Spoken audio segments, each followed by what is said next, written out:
The tropical flavor of Miami, Florida attracts millions of visitors annually, thanks in part to the warm weather, beautiful scenery, and exotic culinary scene. It's also a major hub for the Caribbean diaspora in the United States. And fittingly, it's home to the biggest Caribbean culinary art competition in the industry, Taste of the Caribbean. This summer, 9 chefs representing the United States Virgin Islands traveled to Miami, Florida to compete in the Taste of the Caribbean Culinary Arts Competition. The annual event, hosted by the Caribbean Hotel and Tourism Association, brings together the best culinary artisans from around the Caribbean, putting them in the kitchen for a week, testing their skills and pushing their limits in timed, unrehearsed cook-off contests. From the start, the drama was at a fever pitch as each chef was tested in both individual and group cooking competitions. For some veterans, there was a score to settle. This year I'm looking to accomplish gold. I'm looking to win this. I want to be the Caribbean Bartender of the Year. While for the first-timers, it was about proving a point to themselves and their peers. I don't want to sound cliche, but it's like a dream come true. Like, you watch it on TV all the time, and you see these guys, and you see how much work they put into it, and all of that. And again, you know, you try hard to do something like this, and I guess going in a competition is like almost close to like being to the top of your job. For 5 days, chefs from the United States Virgin Islands went toe-to-toe with chefs from 13 other Caribbean nations who also had culinary gold in their sights. No matter what curves were thrown their way, no matter the added pressure of time or lack thereof, Team USVI came to win. This is Taste of the Caribbean, Team USVI.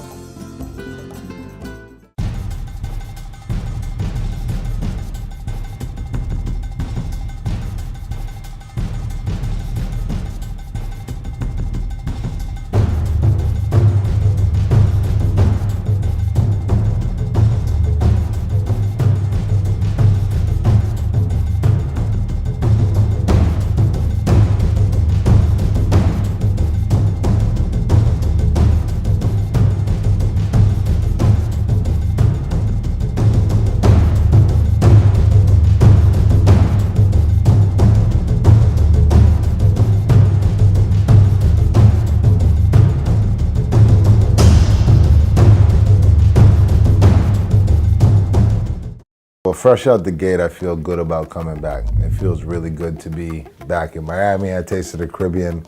I think I'm in a better position than I was last year, a little bit more confident and comfortable, being mic'd up, being, you know, in front of a lot of people with the judges right around me, that, you know, that real sharp criticism. I've been probably a ball of nerves, but a little bit excited. I used to compete in high school, just not really on this level, and the main focus for this competition is, you know, the Caribbean. So we really want to focus on the flavors and stuff that are in the Virgin Islands, which there's a lot more flavors than I realized. We really have a lot of local fresh fruits and stuff that are really good, but the public really doesn't get to see them. So it's kind of a win-win. I can do my pastry thing, and we could kind of showcase things that are local to our islands. I guess coming off of the plane, I wasn't even thinking about a competition really at that point. I was just like, I want to see who all came back, like the teams and stuff like that. Like, I thought BVI would have been here this year, but they weren't. And it was like a team, like, they're close to home, so it's like you want to see what they're coming with and stuff like that. But you just want to see who's back and who you're competing against, basically, is what that is when you land. You know, I really, being invited to be the senior chef of the U.S. Virgin Islands culinary team definitely is a huge honor. I've only came back home to represent my country and to showcase and highlight what we do. I always love coming back to Miami, seeing other teams congregating, learning other stuff from other people that's from the islands just like us. Different cultures, different styles of food with the same product that we all use together. So I always like being here, helping the team out. It's like a brotherly type thing. I mean, first of all, This is an amazing event. I mean, bringing 13 different islands together in one ballroom, you know, is just amazing. For me to be in this competition, I was happy about it, and yeah, when I came in, coming off the plane, everything was really like an overwhelming draw of like excitement. I was very intimidated in the beginning. I was like calling my mom. I was like, "Mom, I don't think I could do this. Like, there have so much people here. I just want to come home. I can't do this." You're going in the kitchen. You don't know the kitchen. You don't know what products you get. You have a principal idea from the trainings what you want to do, but still, it's all on you. I mean, I cannot help writing the menus. I cannot help executive junior chef. I cannot help standing next to them or screaming from the barrier into the kitchen what they're doing wrong or when they make mistakes. It's kind of nerve-wracking. On day one, the chefs learned the lay of the land in preparation for the first day of competition. For some, their nerves were on edge, but they were able to look to the veterans for advice. We know about it, brother. Just do your doings. It's cooking regardless. All right, are we all ready? Yes. Excellent. Okay, so for most of you, you already know the rules, but I just want to go over them one more time so that we're all on the same page and everything is clear. If you have any questions, now it's a really good time to ask. Here's how the point system works. 65 points are allotted from the tasting judges, while 35 from the kitchen judges. How the kitchen judges score the teams can mean the difference between gold and silver. They are looking for how clean the teams keep their kitchen. Teamwork, waste management, which boils down to how the chefs utilize their ingredients and that they are not wasting any materials that should be a part of the meal. You can take the ingredients from the common table. You pick the ingredients from your mystery box. This year in the mystery box we're only gonna have protein. So proteins only, and then everything else is gonna be on the common table. You pick what you need, you write your menu, and then an hour afterwards your menu needs to be submitted. You have to pick up all the ingredients that you need from the common table, and we're gonna close the common table down, okay?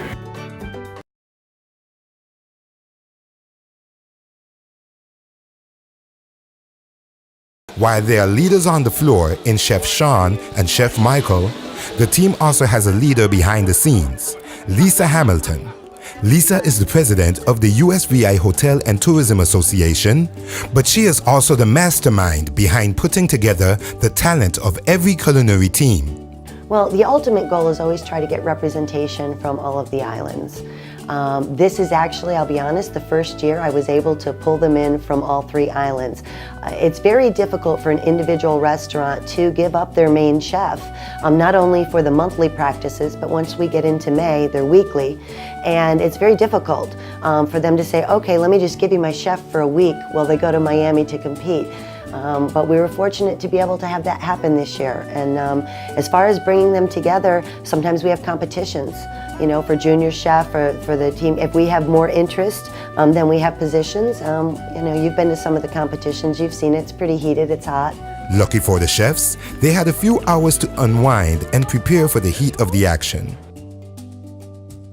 First up was Chef Michael Matthew in the beef competition. No, the nerves wasn't really there. It just afterwards, sometimes you freeze up, sometimes you just gotta go to the floor. That's all.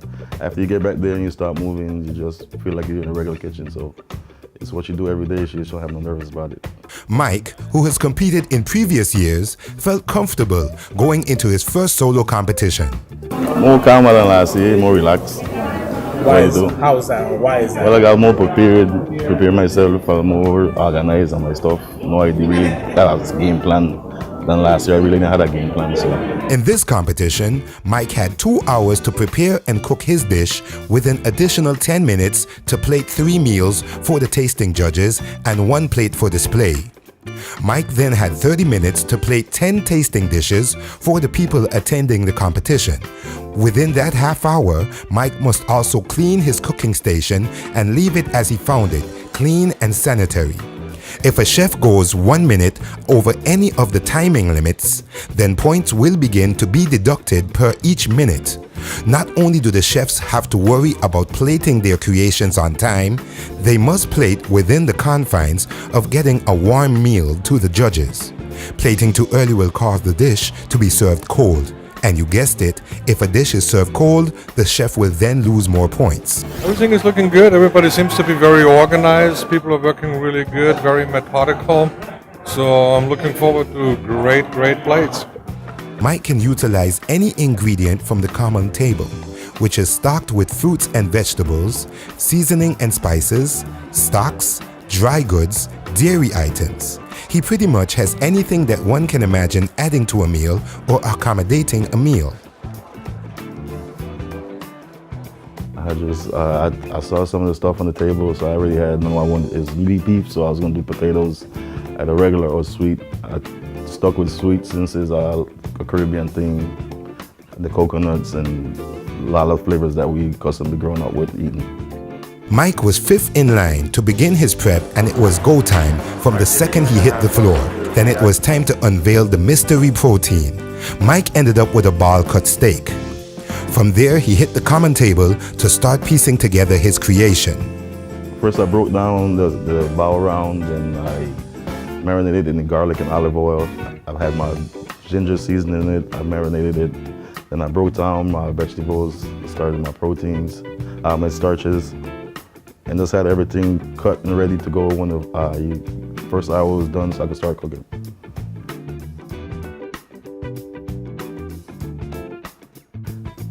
Outside, I went in the grill my meat so I could have enough time for it to rest. It was perfectly cooked like I wanted it to. And then I just started the plate.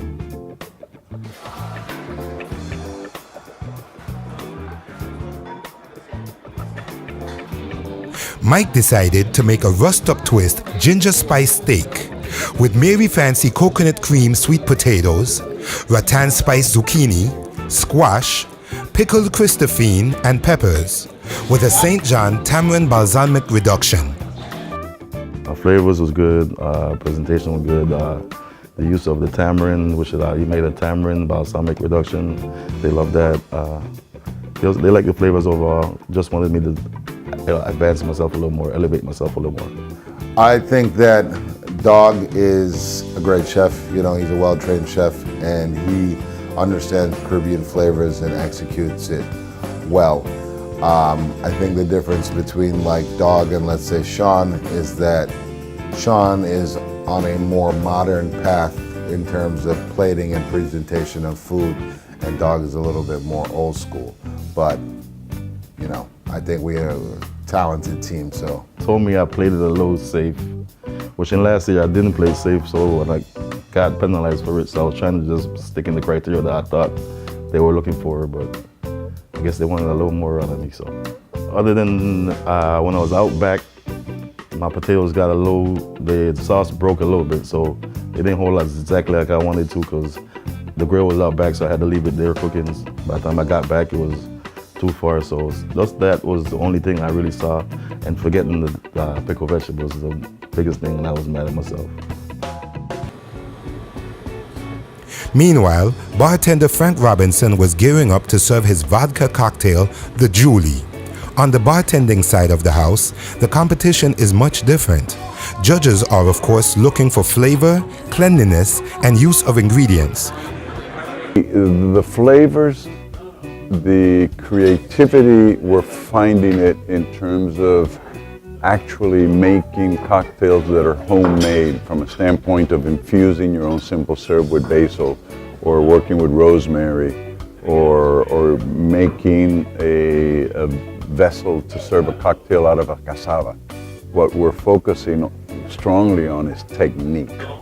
So this is a training program. This is a training competition.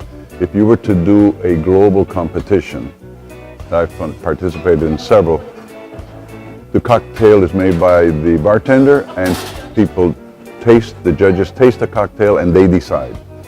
In this one, we look to see not only if the taste is there, but did you spill anything? Did you clean your hands? Is there ice on the floor? We want to clean up that technique.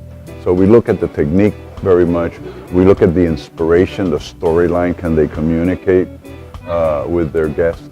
In addition to cocktail, obviously. If the cocktail's not good, there goes half of the points. Unlike the chefs, the bartenders are mic'd as they are expected to put on a show. Much of the craft and art of bartending also incorporates the art of conversation. One thing that I wanted to be able to execute was the fact that, you know, they talk about less is more. And the fact that my approach to cocktails is very simplistic, but there's creativity behind it. It's a matter of creating complexity and flavors. Whereas I feel like a lot of my competition in this event are still stuck more on the presentation, more so than the execution of a delicious cocktail. What I do with cocktails is not something that you're necessarily going to find in a grand hotel, and of course, unless it's in their nice exclusive bar. And that's what I want to showcase. I want to showcase a higher end product of cocktail that does not require a whole lot of fluff, for lack of a better word. You know, I think all the extra frou-frou and nonsense is unnecessary. Mine's just good, feeling good. A little nervous, but that's expected, that's natural. I'm up in 2 people. This is the 3rd bartender for Barbados Score right now, and I'm ready to kill it. This is what I do every day. This is what I love, so I'm gonna go in and do my thing. Frank brought the crowd to the shores of St. Croix as he made his Julie. On my mark of 1, 2, 3, begin. You have 5 minutes. Good evening, everybody. I'm Frank Robinson, representing St. Croix and the entire U.S. Virgin Islands. This evening, my cocktail is going to be called Julie. It's an homage of the sweetest mango in the world, the Julie mango. And it's going to be smoking because if you know a girl named Julie, she look good too. Well, I had used a drink using coconut and mango a little bit differently before, and I really enjoyed the natural combination of real mango and real coconut. To me, it's a beautiful balance of sweet and like a creamy kind of texture. But then when I found out that Robert Cooper died for Saint Germain, I wanted to highlight Saint Germain in one of my cocktails for this event. A little homage to a guy who made an amazing product. You know, he's 39 when he just died. I mean, young dude, but Saint Germain Elderflower liqueur is behind every bar. I mean, they call it the bartender's ketchup because, you know, you put it in anything and it just makes it pop. I would pour out a little liquor if this wasn't carpet, so respect, rest in peace, Robert J. Cooper. Then we have here a little bit of fresh mango syrup. This mango syrup was made using mango juice, raw demerara brown sugar, and a little bit of fresh Julie mango up in the mix. Julie mango! Julie mango! Yeah. You know it's sweet. Yeah. And then a little bit of lime for balance, and then the smokiness. A friend of mine who's a vegan hit me to smoked dried coconut, smoked coconut, which takes on almost like a bacon kind of flavor, which blew my mind. Not my cup of tea per se, but the flavor was there. So I wanted to just highlight something a little bit different, put a little bit of complexity into it without doing too much. So we did the coconut husk smoked drink, coconut infused vodka, Julie mango syrup, little lime juice and bitters, and then served over coconut water and mango ice cubes so that as you drink the drink and as the ice melts, it doesn't dilute it, but just adds to the flavor. So I think everybody enjoyed it. From what I could tell from the crowd outside of just the Virgin Islands supporters enjoyed what I did, and I think the judges did as well. So I hope to continue on executing perfection tomorrow morning and tomorrow night. Fresh coconut water and Julie mango ice cubes. Nice and sweet, yellow and delicious. It's a real good treat.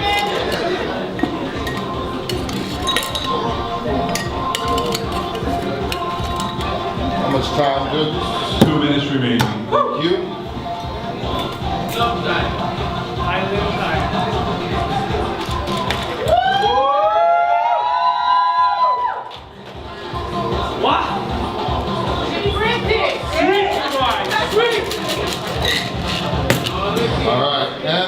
again, we started with smoke, so we might as well finish with a little smoke, right?